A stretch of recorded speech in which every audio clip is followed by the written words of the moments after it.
diversidades é não ter uma história única, né? Diversidades é todas as pessoas têm uma história, então as histórias são múltiplas e múltiplas e múltiplas. E a gente poder contar a nossa história, né? Referenciar outras histórias, valorizar nossas histórias é muito importante. Então, acho que diversidade é as histórias múltiplas que cada indivíduo tem para contar.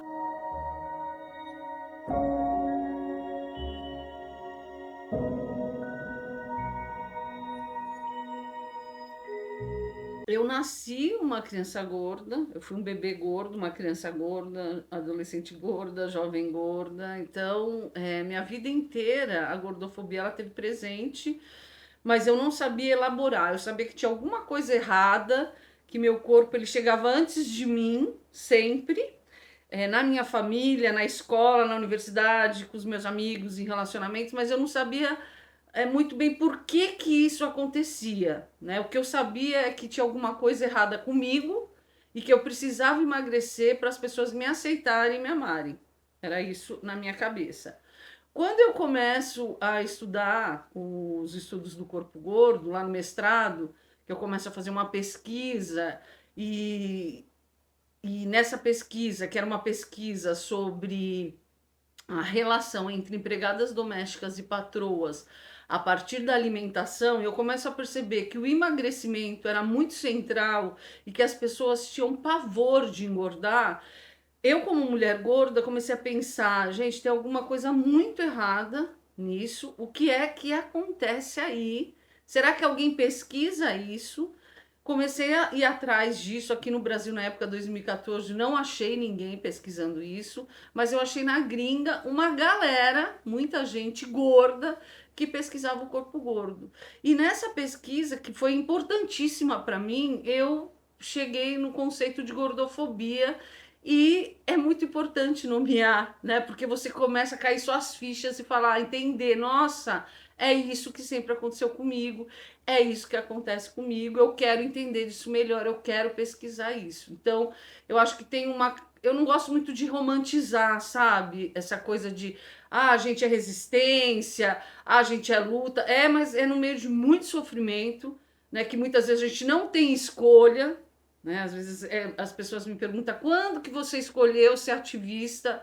Eu não escolhi ser ativista, a vida me levou a ser ativista pelas violências que eu passei, passo e continuarei passando, né? Então, é em cima de muita dor que a gente começa a lutar e perceber que a gente pode construir outros mundos onde a gente possa ser feliz, onde a gente possa habitar o corpo que a gente tem, onde a gente possa ser o que a gente é, sem medo, né? Sem vergonha, sem julgamento. Então, acho que é uma caminhada, isso, uma caminhada que não é fácil, não é rápido. Imagina, até para se nomear como gorda é um processo muito forte, porque gorda é um xingamento na nossa sociedade, e até você perceber que isso não é um xingamento, muito pelo contrário, isso é uma característica, é um elogio, é um processo. Então, eu acho que é um processo dolorido, que nunca acaba, porque por mais que eu conheça hoje, que eu saiba, que eu seja uma referência nesse tema, que eu estude há mais de uma década, eu continuo sofrendo gordofobia, eu choro às vezes, eu tenho medo de sair às vezes, eu fico mal. Então é um processo contínuo que ele não acaba, e aí você faz escolhas de enfrentar isso, né, de ir para a resistência e de viver num mundo mais feliz e dizendo eu tenho o direito de estar aqui, de existir, de ser como eu sou. Eu acho que esse universo ele está sendo construído, ele não é uma coisa fechada, né? Ele depende do que eu estou vivendo, do que eu estou pesquisando, mas ele chega para questionar aquilo que se parece óbvio, né? Aquilo que está dentro das caixinhas, aquilo que a gente acha que é, mas não é. E acho que principalmente o mundo binário, ou é isso ou é aquilo, né? Ou é gordo ou é magro, ou é feliz ou é triste, ou é mulher ou é homem. Acho que o mais forte no universo Malu é romper com o binarismo e perceber que existem outras opções de fazer ciência, outras opções de arte, outras opções de corpos, outras opções de estar no mundo. de viver, de pensar, de construir coisas, afetos, encontros. Acho que passa por aí. E ele nunca tá, ele não é fixo, né? Ele vai dependendo também de quem chega nessa rede, que vai trazendo outras informações, isso vai fluindo para outras constelações e isso não acaba nunca, né? Eu viajo muito, como você disse, participo de muitos eventos e geralmente eu sou a única gorda maior que tem nesses rolês. Isso é uma indicação muito forte, porque as pessoas gordas elas não estão chegando no mestrado, no doutorado. Primeiro, porque o ambiente é gordofóbico, não tem cadeiras, os banheiros às vezes não fecham as portas, os olhares, né? Inclusive, ainda se tem uma ideia de hierarquização de saberes e de temas. Muitas meninas novas, principalmente mulheres novas, chegam nas minhas palestras falando: nossa, eu não imaginava que eu poderia fazer uma pesquisa com esse tema, que eu poderia pesquisar corpo gordo, que eu poderia trazer a minha história para compor uma pesquisa para fazer um mestrado, doutorado. Por isso que eu nunca me senti esse lugar para mim, né? Esse lugar que eu possa ocupar esse lugar. Ainda existe uma elite branca normativa que domina as universidades e por isso que a gente precisa entrar nesses espaços, ocupar essas narrativas, ocupar essas pesquisas para que outras pessoas como a gente também ocupem. Eu acho que a gente está vivendo hoje, se você perceber nas redes e se você perceber nos debates acadêmicos, uma luta forte de narrativa e de incômodo, né, que os identitários, entre aspas, estão entrando, ocupando, fazendo pesquisa, aparecendo, ganhando prêmio e deixando um pouco de lado essa tradição, né, que existe, esse fundamentalismo que existe, rompendo então outras formas de fazer ciência, de estar no mundo, inclusive de dar aula, né, inclusive de orientar e tudo mais. Então, quanto mais pessoas estiverem ocupando esses espaços e rompendo as tradições, né? Melhor para todo mundo, porque ela se torna mais diversa, outros campos, outros debates e colocando central nossas corporalidades, né? As nossas realidades, as nossas outras vivências que não seja uma única, branca, cis, heteronormativa. Eu sempre fiz arte nas minhas pesquisas. Eu não separo conhecimento e arte, para mim elas fazem parte da mesma conceito, mesma discussão. Então eu sempre pensei na fotografia, na performance fotográfica com o meu corpo, um corpo que ele nunca está nesse lugar de evidência. Eu na época morava em Chapada dos Guimarães e eu estava numa feirinha e ela fez um ensaio da feira, uma feira lá sustentável e tal. E aí eu vi essas fotos e falei, nossa, como essa fotógrafa é boa, meu Deus, quem que é? Aí me apresentaram ela, eu falei assim, olha, eu estou defendendo uma tese de doutorado, em 2019 isso, e eu gostaria muito de fotografar o trabalho ativista que eu tenho feito fora da universidade, porque eu já tinha montado o projeto Lute como uma Gorda, que é um projeto pensado em ir além dos muros da universidade. Eu queria levar esse debate para boteco, eu queria levar esse debate para as periferias, eu queria levar esse debate para outros espaços que não a universidade, mas eu queria fotografar isso, eu queria registrar isso. E aí ela falou, tudo bem, nossa, que legal, claro, eu acompanho.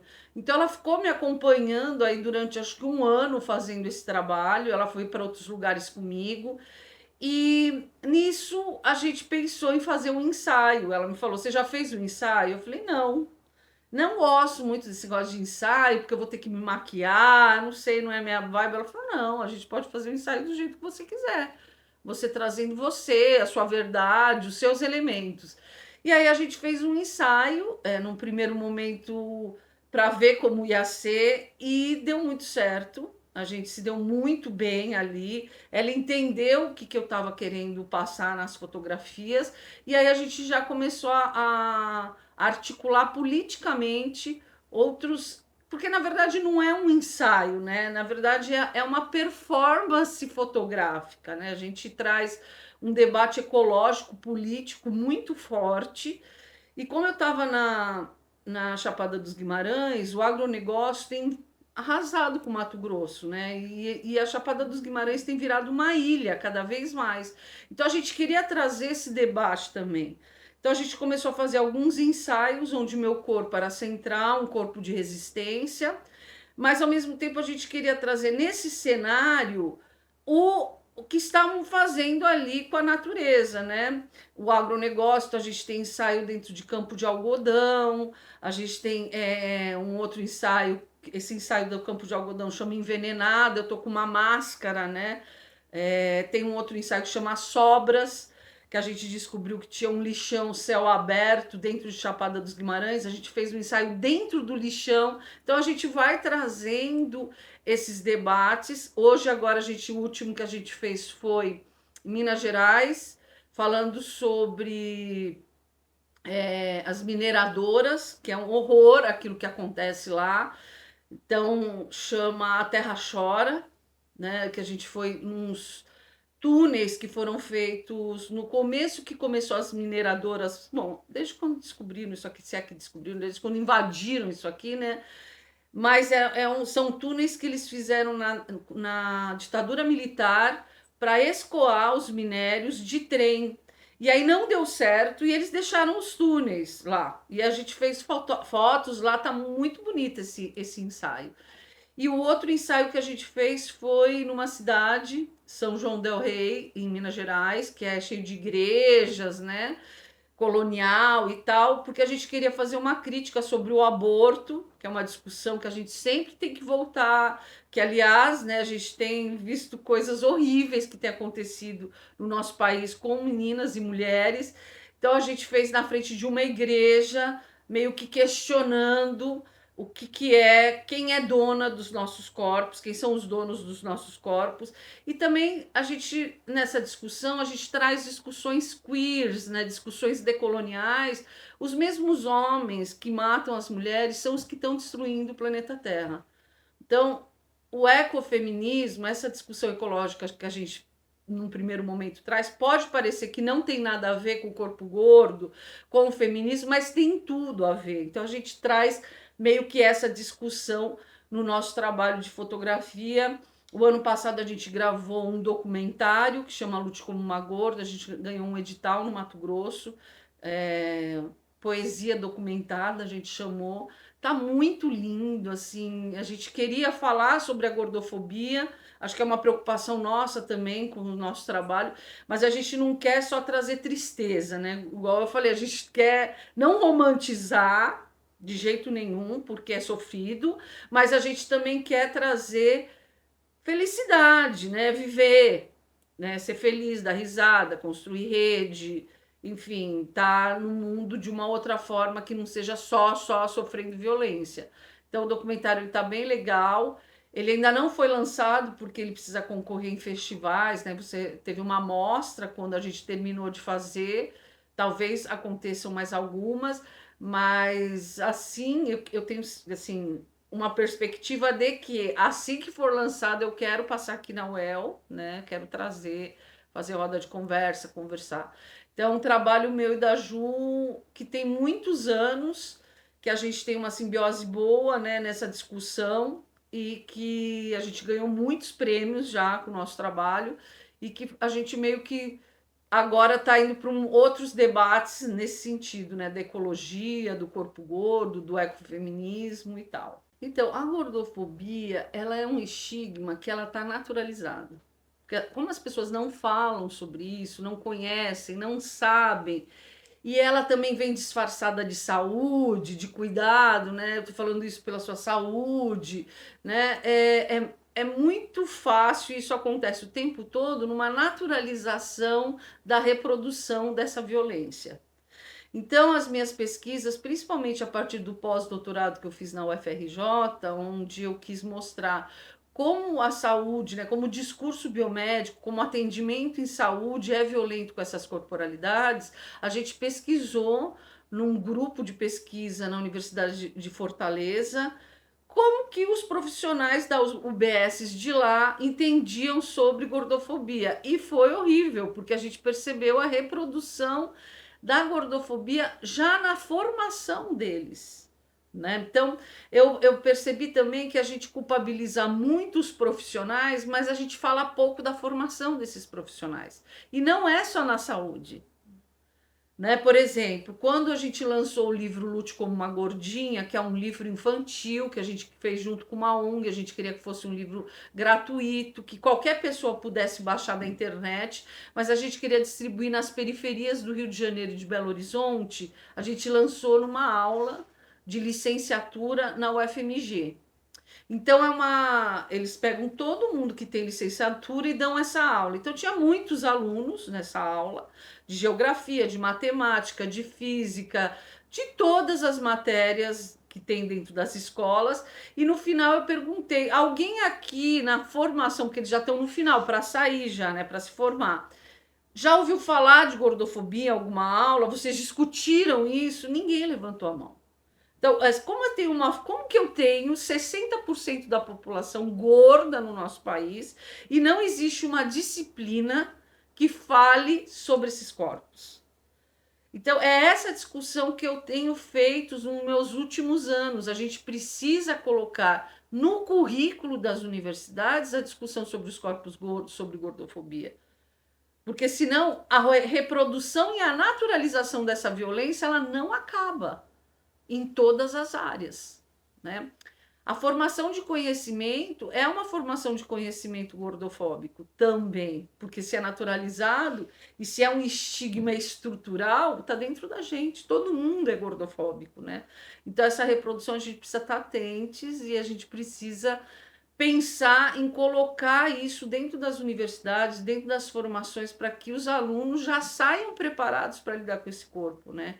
Para lidar com essa discussão, porque ele vai ter alunos gordos ali dentro da sala dele, né? Por isso que é muito importante eu estar dentro das universidades, porque eu estou sempre propondo disciplina, curso, debates, né? Eu estou sempre já mostrando isso da formação. E olha que legal isso, legal não sei, mas que começa a abrir aí portas, né? Eu estou aqui na UEL e quando eu dei minha disciplina sobre corpos, você estava, né, Fran?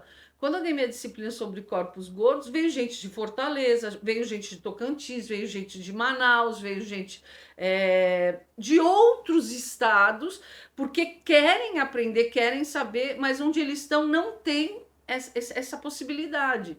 Então, a UEL ela é percursora nesse debate dos estudos do corpo gordo, no sentido de ter disciplinas, né, de ter formação sobre o corpo gordo. A gente já tinha dado uma quando eu fiz o pós-doutorado na UFRJ, mas como disciplina e como uma professora que orienta estudos do corpo gordo, a UEL ela é percursora e eu estou muito feliz de poder ser uma das primeiras a estar na universidade incentivando pessoas gordas que querem estudar o corpo gordo, né? E trazendo essa discussão para todos os alunos, independente se são gordos ou não. Então, aqui, por exemplo, eu já tenho 3 orientandas que estão estudando o corpo gordo, e uma é daqui e 2 de fora daqui. Então, isso daí é muito importante para que essas pessoas, elas vão multiplicar isso, elas vão para outros lugares, elas também vão ser professoras, elas também vão pesquisar corpo gordo, né? Então, abrir esse espaço e trazer o coletivo para a gente ocupar esse espaço é urgente e necessário. Eu sempre fiz arte. Eu muito pequenininha, meu pai ele me colocou no teatro, né? Desde muito pequena. A minha mãe era uma grande artista, né? Ela pintava, ela era boa de manualidades, ela contava para a gente sobre pintores, sobre filmes. Então, eu acho que a minha formação, a arte, ela sempre fez parte da minha vida. Então, eu não me vejo muito separada disso. A arte, ela me faz muito bem. E eu consigo, às vezes eu fico 3 horas numa palestra falando um negócio, e aí eu faço uma performance de 10 minutos e as pessoas aprendem muito mais, às vezes, na arte, aprendem ou se chocam ou pensam muito mais do que às vezes você dando uma palestra ou você escrevendo um texto. Então, eu não me vejo no mundo sem fazer arte. Eu não vejo minha pesquisa sem fazer arte, eu não me vejo, não tem como eu viver sem estar fazendo arte, uma arte, inclusive, que rompa com o pré-estabelecido, né? Olha, a gente está vivendo um momento muito complicado no mundo, né? A extrema-direita, ela tem vindo, ela tem ocupado e ela vem avançando, né? Se a gente pensar no presidente dos Estados Unidos e tudo que está acontecendo, e mesmo aqui no Brasil, né? Então, pensando nisso, eu acho que a gente precisa pensar em se unir. Eu acho que a esquerda, né, a diversidade, a esquerda, ela muitas vezes briga entre si, ao invés de se juntar para montar força para poder lidar com essa extrema-direita que é muito poderosa e que vem ocupando cada vez mais espaço. Então, eu vou trazer aqui o Preciado, quando ele fala das multidões queers, né? Ele não está falando de gay, gorda, preta, ele está falando de multidões queers, ele está falando de todo mundo junto para ocupar, avançar e não deixar eles tomarem conta. Isso é uma coisa. Agora, dentro da multidão queers, é importante também a gente saber que existem grupos de gordas, grupo de pessoas trans, porque nós somos diversos, inclusive entre nós, mas a gente precisa nomear. Quando eu falei sobre a gordofobia, né? Eu não sabia que ela existia até eu começar a pesquisar. Quando eu descubro esse nome, esse conceito, o que ele significa, o que acontece por trás desse nome, eu começo a me ressignificar também. Aquilo que a gente não nomeia não existe. Então a importância da gente nomear é muito importante. Mas a importância também da gente se identificar como queers, como diverso, como esquerda, como contra o fascismo, a violência, o ódio, também é muito importante. Então a gente precisa equilibrar essas duas coisas aí.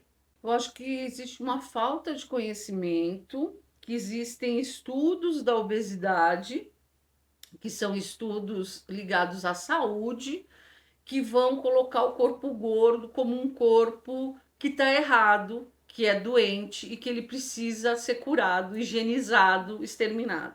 A partir de um cálculo que chama IMC, Índice de Massa Corporal, faz lá altura, peso, e dependendo do valor que der, acima de tanto, que eu não sei, não quero saber, vai ser considerado doente, né? Existe uma patologização e uma medicalização desse corpo. Né? Existe um discurso de combate a esse corpo, tanto que as campanhas da obesidade é combate à obesidade. Em contrapartida disso, que já existe há mais de 50 anos, existem os estudos do corpo gordo. Nos Estados Unidos, o Fat Studies. Na América Latina, estudos da gordura e aqui estudos do corpo gordo. Onde a gente está questionando essa forma de entender o corpo gordo e dizendo isso é moral, isso é preconceito, isso é julgamento. Então, os estudos do corpo gordo, eles criticam a patologização, mas também eles trazem uma outra ideia de ciência, porque eles falam o seguinte, nós falamos o seguinte, não tem como você estudar um grupo sem o grupo fazer parte desse estudo. Então, os estudos da obesidade é um estudo colonizador, porque ele percebe o corpo gordo como um objeto de estudo. Nós não somos objeto de estudos, nós somos construtor de conhecimento. Nós somos construtor de saberes, né? Então, nós estamos fazendo uma pesquisa, uma ciência, dentro de uma ideia de localidade, de localização desses corpos. Como é que uma pessoa branca, europeia ou americana, magra, geralmente masculina, né? Homem, hétero, cis, pode falar sobre um corpo de uma pessoa como eu, não binária, gorda, que vive na América Latina, né? A gente tem que começar a questionar isso, né? Por que aquele saber ele é valorizado e por que os saberes localizados não são valorizados? Além disso, existe a gente vive no capitalismo, neoliberalismo. Esse cenário a gente nunca pode sair nem não perceber nas nossas pesquisas. Existe um império biliardário, nem é mais milionário, é biliardário do emagrecimento no mundo, que banca essas pesquisas. Então, por exemplo, nos Estados Unidos, não é igual aqui, que é o CNPq que banca as nossas pesquisas. Lá são as empresas.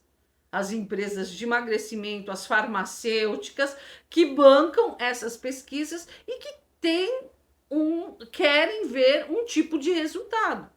Né? Então, toda essa discussão ela vem nos estudos do corpo gordo questionando os estudos da obesidade. Então, quando a pessoa ela não sabe isso, né? Quando ela não percebe isso, ela repete aquilo que é mainstream, que são os estudos da obesidade. Mas os estudos do corpo gordo têm avançado. Eu acho que desde quando eu comecei até hoje eu percebo que existe um avanço desse debate, que inclusive não é toda a comunidade médica que concorda com isso, né? Quando sai o CID da obesidade, não vou lembrar o ano agora, que não faz muito tempo, acho que é 2013, pode ser que eu esteja errada, depois vocês olham isso. Quando sai esse CID, não é toda a comunidade médica que concorda. O ativismo nos Estados Unidos foi super contra. E aí tem um livro de sociologia, que é do Michel Polan, que chama Sociologia da Obesidade, que ele é dos estudos da obesidade, mas ele tem uma parte muito importante, porque ele fala quem tinha os interesses em ter esse CID, né, em tornar o corpo gordo doente. E aí ele vai dizer, eram médicos ligados a farmacêuticas do emagrecimento.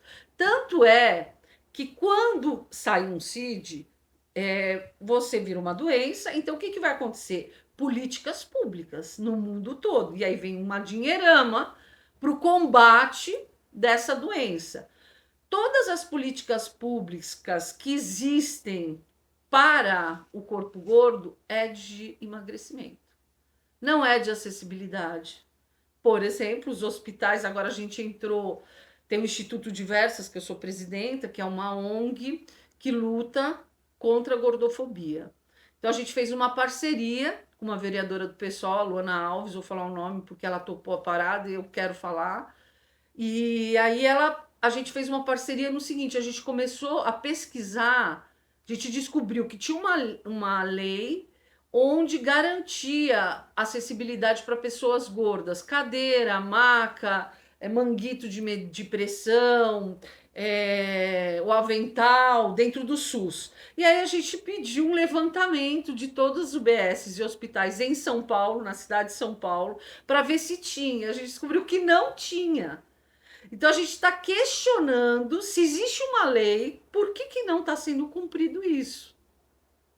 Então a gente está começando a fazer o que a gente sempre quis, que é um conhecimento voltado a políticas públicas. Não que antes a gente não pensava assim, a gente pensava, mas a gente tinha uma dificuldade, inclusive na esquerda, de fazer parcerias nessa luta por políticas públicas.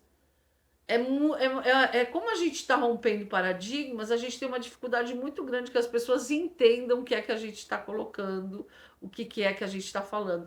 E sempre tem um pé atrás, né? Porque, como dizia Foucault, a medicina, né, o discurso biomédico, ele tem um poder muito grande. Gordofobia, ela é um estigma estrutural com pessoas gordas, um preconceito, mas vai além disso, porque por ela ser estrutural, ela está em todos os lugares. Então ela está na família, ela está no mercado de trabalho, ela está dentro da educação, né, da escola, da universidade, ela está dentro da saúde. E o que é isso? É olhar para o corpo gordo e achar que esse corpo ele é um corpo falido, incompetente, preguiçoso, feio, sujo, que precisa melhorar, que não pode existir daquele jeito, incapaz, e muitas outras coisas que estão atreladas a esse corpo, né? Então, por ser estrutural, a gordofobia ela está em todas nós, em todos nós, e por isso que ela é naturalizada, porque a gente nem percebe que a gente está reproduzindo isso. Então, eu todos esses anos pesquisando, eu continuo sendo gordofóbica. O que eu faço é tentar perceber onde está isso para eu ressignificar. Mas às vezes eu me pego com um pensamento gordofóbico, às vezes eu demoro para perceber que eu sofri gordofobia, porque ela sempre vem muito disfarçada, é sutil, né? E aí ela vai acontecer, desde não ter imobiliário, até uma piadinha, ou até uma produção de conhecimento que não leva em consideração as corporalidades gordas, por exemplo, né? Ela está aí em todos os espaços. Então, eu definiria a gordofobia como uma violência aos corpos gordos. Estou super feliz com o convite. Quando eu recebi o convite do Tiago, eu fiquei muito feliz. Feliz pelo convite, mas também feliz por estar tendo esse movimento dentro da UEL, sabe? De ter um grupo de homenageados, da gente falar sobre essas diferenças, da gente trazer esses debates, né? E acho que é um momento importante, como eu falei no começo, né? De uma. é, de trazer novas narrativas para dentro da universidade, né, para o mundo, mas para dentro da universidade, outras ciências, outras artes, outras corporalidades. Eu estou muito feliz, gostei demais de poder fazer parte e com certeza muda, muda não, mas transforma aí minha caminhada, né? De alguma maneira ela vai, tudo isso aqui vai reverberar, tem reverberado. Eu tenho conhecido outras pessoas, eu não conhecia esse projeto, não conhecia várias pessoas que estão envolvidas com isso. Vou conhecer mais amanhã, que vai ter, tem a banda, vai ter a mesa, que eu sou fã, por exemplo, de algumas pessoas da mesa que eu não conheço pessoalmente.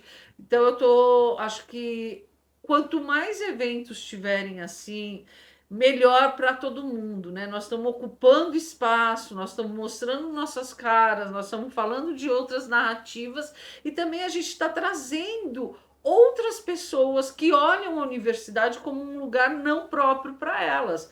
Quando, como eu falei para vocês, algumas pessoas gordas me veem aqui dentro, elas falam assim: nossa, eu também posso estar lá, a universidade também é minha, construção de conhecimento também é meu. E a importância da gente pensar no coletivo,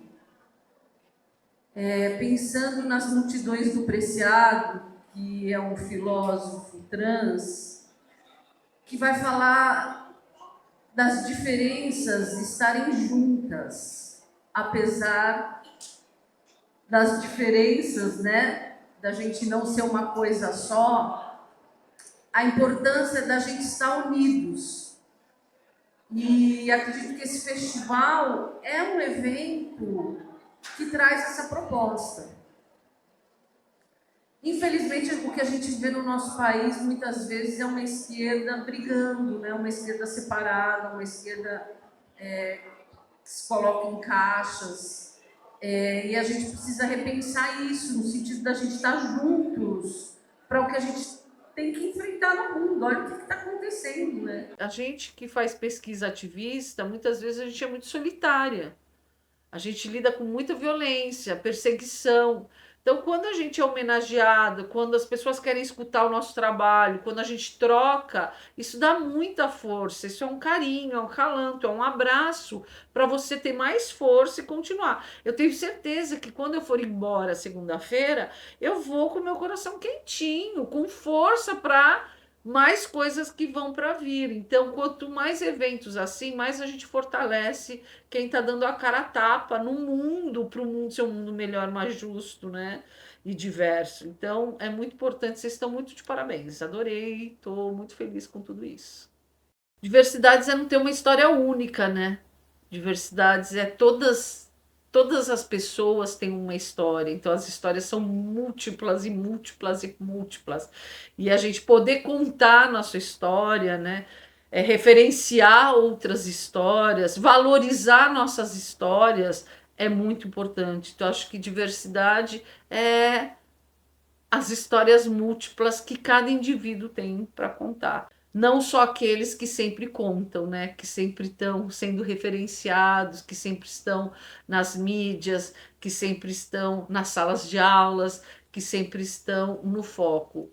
As outras pessoas que não estão no foco também têm histórias para contar e tem que estar no foco. Todo mundo deve estar no foco. Então, acho que diversidade para mim é isso. Ou começar a pensar o corpo gordo dentro dessa diversidade, porque a própria esquerda não percebe o corpo gordo como um grupo social, um movimento social. Nós somos 60% da população e a gente está morrendo nos hospitais porque existe uma higienização, uma patologização e uma medicalização desse corpo, que quando ele chega nesses lugares ele não é escutado. A única solução que existe para nós é emagrecer. veio com a extrema-direita uma forte romantização da magreza, tá aí as canetas emagrecedoras que todo mundo aqui deve ouvir, sabe? Porque tá bombando, né? Todo mundo usa, inclusive.